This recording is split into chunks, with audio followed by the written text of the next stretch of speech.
Hey, welcome to our English lesson tutorial. Kusoo dhawaada casharada imtixaanaha ahaa ee barashada luqadda Englishka. Maanta waxaan ka hadli doonaa waxyaabaha qofka ka sahlaya inuu ku hadlo English fiican. Marka waa muhiim markuu qofka baranayo luqadda inuu hadalkeeda uu si fiican u barto, sababtoo ah hadalku wuxuu ka mid yahay waxyaabaha ugu muhiimsan marka uu qofka luqadda baranayo. Marka waxaan soo qaatay 8 waxyaabood.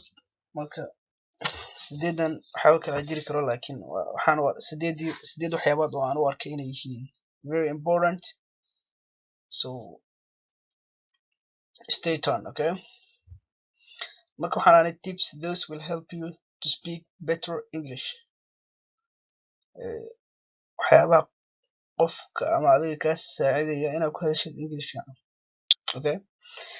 Marka number 1 waxaan dhahnay don't be afraid to talk. Ha baqanin ama ha cabsanin inaad ku hadashid luqadda. Ha ka cabsanin inaad khalad samaysid. Just talk, okay?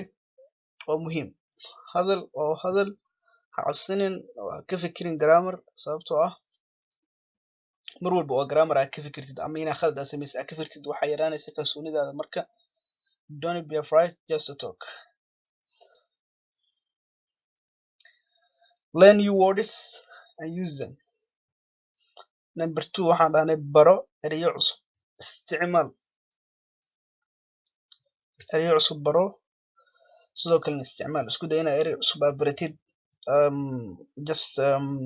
erayaal cusub inaad qortid, dabadeedna aad ka samaysid kelmado, okay?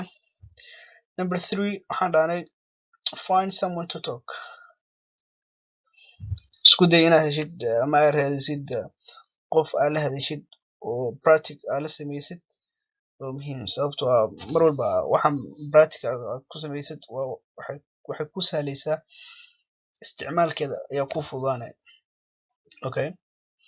Number 4 waxaan dhahnay watch an English TV with subtitles. Daawo TV ama TV ku baxa luqadda Englishka oo la socdo qoraal. Subtitles waxaa la qoraalada TV-ga markuu qofka hadlayo uu mataqaanaa kusoo qorma TV-ga ama cajaladaha qaarna leh. Number 5 read loudly. Kor u akhri waxa markaa qortid erayaasha markaa qortid ama buug markaa akhrinaysid. Isku day inaad kor u akhrisid, sababtoo wax walba aad kor u akhriso waxay ku sahlaysaa inaad si fiican aad u fahantid ama u qabatid maskaxdaada ay u qabato. Number 6 waxaan dhahnay learn short sentence. Baro jumladaha gaagaaban, sababtoo waxaa jira jumlado gaagaaban oo macno leh oo macno sameynaya. Marka waa muhiim inaad baratid. Example waxaan usoo qaatay come here, go there, sidoo kale waxaa ka mid ah come back. Marka way badan yihiin. Marka waa muhiim inaad baratid kelmadahaas gaagaaban, sababtoo ah way ku saacidayaan, sidaasna uma dhib badna inaad baratid. Number 7 talk about a topic. waxaa dhahnay ka hadal mawduuc. Marka mawduuc ka hadashid waxaa baranaysa erayo cusub oo mawduucaas ku saabsan. Xataa haddii qof aad mawduuc kala doodid ama kala hadashid aanan lahayn, isku day in adiga aad qortid mawduucaas waxa ka qortid, sababtoo ah waxay ku sahlaysaa erayo badan oo mawduucaas ku saabsan inaad baratid. Number 8 don't be afraid. waxaan kusoo gabagabeynay don't be afraid. Ha baqanin, ha cabsanin. luqadda markaad baranaysid laga yaaba qofka in uu cabsado inuu khalad sameeyo uu is iraado ama lagu qoslaa ama wax khalad aad samaysaa. Ha ka fikirin taas. Don't be afraid, okay? Just talk. Hadal, sameey, isku day, khalad sameey. Dhammaan khalad in la sameeyo ceeb maaha, okay? So waa muhiim inaadan baqanin. Marka intaas ayaan kusoo koobaya. Waxay ahaayeen 8 waxyaabood ama tips. Tips waxaa la yidhaahdaa waa qash ama waxyaabaha qofku waxyaabo waaye macnaha. Marka